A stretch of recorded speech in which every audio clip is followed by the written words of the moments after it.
సత్యాన్ని ఇబ్బంది పెట్టారు. పల్లన్న ఏకంగా కమర్షియల్ కాంప్లెక్స్ ఉంటే గాజువాకలో బుల్డోజర్లు పెట్టి కొట్టేశారు. అయినా ఎక్కడ పోలా. సమస్యలు ఉంటాయి. మన ఇల్లు 5 మంది మేము దేవాంశ్ కూడా కలిసి నేను అనుకుంది ప్రతి దేవాంశ్ చేస్తాడా? మీరే చెప్పండి. ఈరోజు పిల్లలు వింటారు అంత ఇదిగా. అయినా ఈ సందర్భంగా 2 సార్లు నేను మాట్లాడతాను. అదేవిధంగా బాబు గారితో నేను మాట్లాడతాను. అమ్మతో యుద్ధం కూడా చేస్తాను. అమ్మే కదా పర్లేదు చేస్తాను. ఎందుకంటే అంతా చర్చించాలి, మాట్లాడాలి.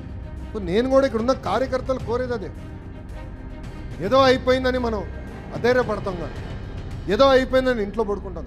నమ్ముకున్న దానికోసం మాట్లాడాలి, చర్చించాలి.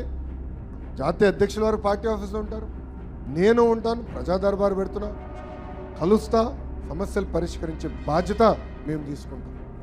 ఎస్, మన నియోజకవర్గంలో ప్రత్యేకమైన పరిస్థితులు. అందుకే పార్టీ అబ్జర్వర్ని 2 వేశారు.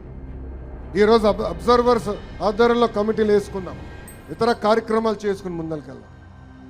మీరు ఎవరికి సందేహాలు అవసరంలా, ఎవరికి డౌట్ అవసరంలా. ప్రతి విషయం గౌరవ ముఖ్యమంత్రి చంద్రబాబు నాయుడు గారు తెలుసు. ప్రతి నెల ఆయన ప్రతి నియోజకవర్గం రివ్యూ చేస్తున్నారు. ప్రతి నెల ప్రతి మంత్రిని గౌరవ ముఖ్యమంత్రి గారు లంచ్ పెట్టి కలుస్తున్నారు, భోజనం పెట్టి కలుస్తున్నారు. నేను అనగాని సత్యప్రసాద్ గారు కలిసినప్పుడు ఆయన కిందున్న నియోజకవర్గాల వారిగా చదివింపించారు. ఏం జరుగుతుంది, ఇక్కడ ఏం చేయాలి, అక్కడ ఏం చేయాలి. గౌరవ ముఖ్యమంత్రి గారు ఏదో అక్కడ ఉన్నారు, ఆయన తెలియదు అనుకుంటాం, చాలా పొరపాటు.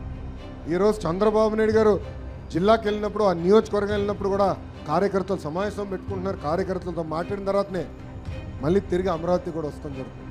ఇది దయచేసి ఇక్కడున్న కార్యకర్తలందరూ గుర్తుపెట్టుకోవాలని నేను మిమ్మల్ని అందరూ కోరుకుంటున్నాను.